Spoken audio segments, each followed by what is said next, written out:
Kerala వైనాడులో Rahul nomination దాఖలు చేస్తున్నారు. ఆ దృశ్యాలు మనం ప్రత్యక్ష ప్రసారంలో చూస్తున్నాం.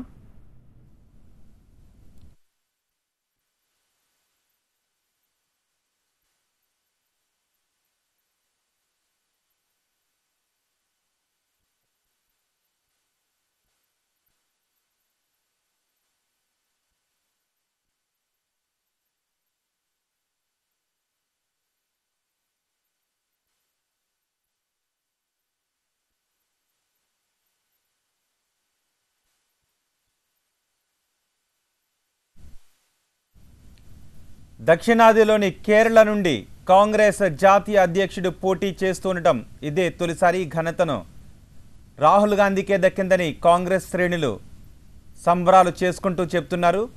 దీంతో రాజకీయ వర్గాల్లో కూడా ఆసక్తి నెలకొంది. మొత్తం 20 లోక్సభ నియోజకవర్గాలున్న కేరళలోని వైనాడ్ నుంచి రాహుల్ తన నామినేషన్ దాఖలు చేస్తున్నారు. కలెక్టరేట్కు చేరుకున్న ఆయన నామినేషన్ పత్రాలు పూర్తి చేస్తున్న దృశ్యాలు చూస్తూ ఉన్నాం. కాంగ్రెస్ శ్రేణులు కూడా రాహుల్ నామినేషన్ కార్యక్రమానికి భారీగా తరలి వచ్చారు.